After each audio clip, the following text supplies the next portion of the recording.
किन्नर अखाड़े की आचार्य महामंडलेश्वर परम पूज्य लक्ष्मी नारायण त्रिपाठी जी। महाराज जी, आपका अखाड़ा टीवी में स्वागत है। किन्नर अखाड़ा है वो जूना अखाड़े में कैसे शामिल किया गया, उसके विषय में कुछ आप हमारे दर्शकों को बताएं। जय श्री महाकाल, ओम नमो नारायण। मेरे हिसाब से 2013 में मैंने पहली बार मेरा किसी संत से मुलाकात हुई तो वो थे हरिगिरी महाराज। मैं बड़ी प्रभावित हुई उनके व्यक्तित्व से, और जब हमने किन्नर अखाड़ा बनाया तो उन्होंने हमें बहुत सहारा दिया।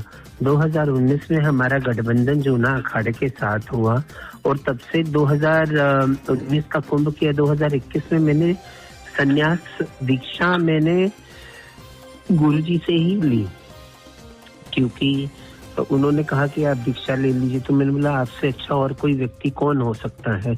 मैं तो गुरुजी को एक महान व्यक्ति मानती हूँ, और जिस तरीके से वो सनातन धर्म को और पूरे अखाड़े को और पूरे अखाड़ा परंपरा को आगे लेके जाते हैं, मैं तो उनको धर्म का शिरोमणि मानती हूँ। और वो इतना अच्छा कार्य करते हैं कि पूछिए मत। तो हरिगिरी महाराज अपने आप में एक व्यक्तित्व ऐसे हैं जिन्होंने हमेशा वंचितों को, हमेशा जो समाज में जिनका कोई वजूद नहीं रहता है उनको उभारने का काम किया है।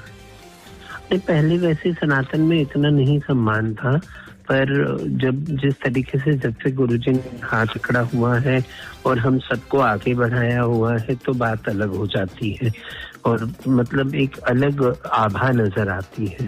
हरिद्वार के कुछ संत ऐसे हैं जो परम पूज्य हरिगिरी जी महाराज पे कटाक्ष करते हैं, उन पे आरोप लगाते हैं, कई प्रकार के गंभीर आरोप लगाने की कोशिश करते हैं। ऐसे में उन लोगों के लिए क्या आप जवाब देना चाहेंगे? देखिए, चोर की दाढ़ी में तिनका होता है।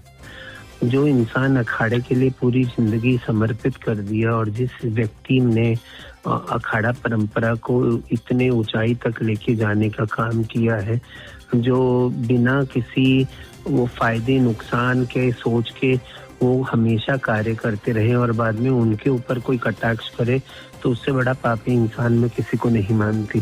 कि सनातन धर्म को जिहादियों ने कहीं न कहीं कब्जा करने की कोशिश की है, आप उससे दो चार भी हुए हैं, उनसे लड़ भी रहे हैं। किन्नर अखाड़े के कुछ ऐसे लोग हैं जो स्वाभाविक सी बात है कि सनातन को नुकसान पहुंचाने की काम कर रहे हैं, उनसे भी आप लड़ रहे हैं। तो ऐसे में कितना सहारा आपको समाज से चाहिए और किन्नर समाज से चाहिए? मैं चाहती हूँ कि पूरा अखाड़ा भी हमारे साथ रहे, जूना अखाड़ा भी साथ रहे। ऋषि अजय दास जैसे व्यक्ति, हेमांगी जैसे व्यक्ति जिस तरीके से वो हमें कटाक्ष कर रहे हैं और सब भ्रांतियां फैला रहे हैं किन्नर समाज के बारे में, तो उनके ऊपर कार्रवाई होनी चाहिए।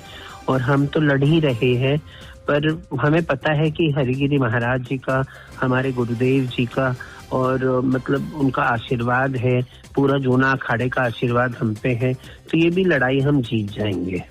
कि परम पूज्य हरिगिरी जी महाराज का विरोध करने वालों के लिए किन्नर अखाड़ा उनको क्या जो संदेश देना चाहता है उन विरोधियों को? नहीं, अगर मुझे जो व्यक्ति के बारे में पता चलेगा, हम तो मानहानि दावा पेश करेंगे, और हम तो पूरे तरीके से लड़ेंगे उनके खिलाफ, है ना। चाहे वो कोई भी हो, कितना भी अगर हमारा प्रिय भी हो, तो ऐसे अंग प्रिय हमें अच्छा नहीं लगेगा जो हमारे गुरुदेव या ऐसे संत, हरिगिरी जैसे संत के ऊपर कोई कटाक्ष करे, तो हम तो उस पे भी कटाक्ष करने के लिए